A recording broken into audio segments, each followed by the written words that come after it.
اعوذ باللہ من الشیطان الرجیم بسم اللہ الرحمن الرحیم السلام علیکم۔ امید ہے کہ آپ ٹھیک ہوں گے، اللہ آپ کو ٹھیک اور صحت یاب رکھے۔ میں ہوں اسلم اقبال احساس اور آپ دیکھ رہے ہیں اور سن رہے ہیں اردو دان۔ آج ہم فراق گورکھپوری کی غزل نمبر 2 جو کہ جماعت دہم کی اردو کتاب میں دی گئی ہے، اسی غزل کا شعر نمبر 1 اور 2 پڑھیں گے اور اس کی شرح کرنے کی کوشش کریں گے۔ تو غزل نمبر 2 ہے، شاعر فراق گورکھپوری ہے اور جماعت داہم کی اردو کتاب میں یہ غزل دی گئی ہے۔ شعر کی طرف آ جاتے ہیں۔ شام غم کچھ اس سراپا ناز کی باتیں کرو، شام غم کچھ اس سراپا ناز کی باتیں کرو، بے خودی بڑھتی چلی ہے راز کی باتیں کرو۔ شام غم اس میں مرکبی توصیفی ہے۔ آ جائے مشکل الفاظ اور معنی دیکھ لیتے ہیں۔ شام غم پریشانی کی شام، اذیت کی شام، تکلیف کی شام۔ سراپا ناز یعنی سر تاپا ناز و ادا یا مکمل ناز و ادا۔ بے خودی مدہوشی، راز یعنی بھید۔ حوالے کی طرف آ جاتے ہیں۔ شاعر کا نام فراق گورکھپوری، صنف غزل، ماخذ دیوانی فراق، یعنی یہ غزل جہاں سے لی گئی ہیں تو وہ دیوان فراق، وہ کتاب، وہ دیوان ہے، وہاں سے غزل لی گئی۔ اچھا، اب شرح کی طرف دیکھ لیجئے۔ جب کوئی محبت میں گرفتار ہوتا ہے اور غمگین ہوتا ہے تو شام کا وقت نہایت مشکل سے کٹتا ہے۔ یہ ایک فطری عمل ہے، جب آپ کسی کے عشق میں گرفتار ہوتے ہیں تو شام کا وقت جو ہے وہ نہایت مشکل ہوتا ہے اور کٹھن ہوتا ہے۔ شاعر کہتے ہیں کہ اگر کسی کا محبوب بچھڑ گیا ہو اور وہ اس کی فراق میں اذیت میں ہو اور آہ بر رہا ہو تو اس کے لیے شام کا وقت بہت زیادہ غم اور تکلیف کا ہوتا ہے۔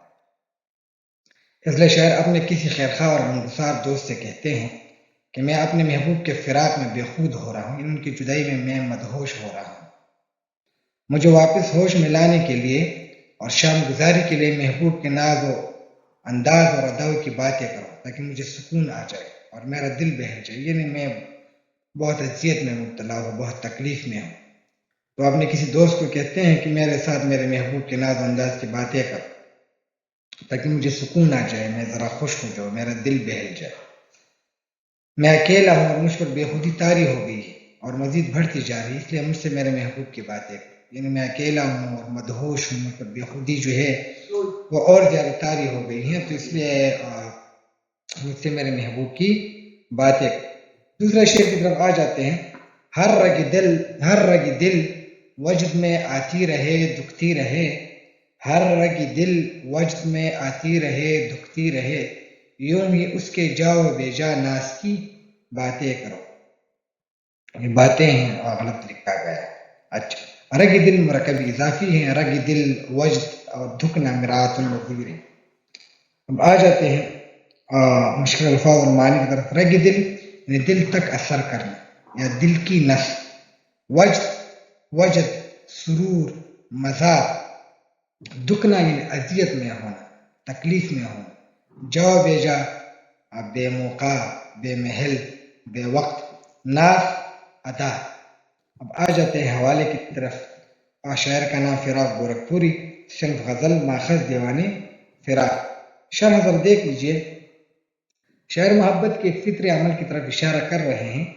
کہتے ہیں کہ جب کوئی عاشق کے سامنے محبوب کے ناز و انداز، شوخی اور اداؤں کی باتیں کرتا ہے تو عاشق کا دل تیزی سے دھڑکنا شروع کر دیتا ہے۔ یہ ایک فطری عمل ہے کہ جب آپ کے سامنے یا عاشق کے سامنے ان کے محبوب کے حوالے سے بات کی جاتی ہے، ان کے محبوب کے ناز و انداز کی بات کی جاتی ہے تو عاشق کا دل جو ہے وہ تیزی سے دھڑکنا شروع کر دیتا ہے، وہ اضطراب میں مبتلا ہو جاتا ہے، بے چین ہو جاتا ہے۔ اچھا، اور عاشق کے دل کا ہر رگ مست ہو کر تیز دھڑکنا شروع کر دیتا ہے اور اس میں عاشق کو ایک خاص قسم کا سرور اور مزہ ملتا ہے۔ یہ دھڑکنا جو ہے دل کا، اس میں ایک خاص سرور اور مزہ ہے۔ یہ شاعر کہتے ہیں یا کہتا ہے کہ میرے محبوب کے ناز و انداز اور جائز و ناجائز اداؤں کی باتیں کرو تاکہ میرے دل کے رگ مست ہو کر دکھتے رہے اور مجھے مزہ اور لذت حاصل ہوتا رہے۔ کہ میرے محبوب کے ناز و انداز کی باتیں کرو، صحیح، تاکہ میرے دل کے رگ جو ہے وہ مست ہو کر دکھتے رہے اور مجھے مزہ اور لذت جو ہے وہ حاصل ہوتا رہے۔ تو یہ دو اشعار تھے جن کے ہم شرح کر چکے ہیں، اور انشاءاللہ اگلے لیکچر میں دوبارہ اسی غزل کے اور اشعار کے ساتھ آپ سے ملاقات ہوگی۔ تب تک اللہ پامان خدا آباد.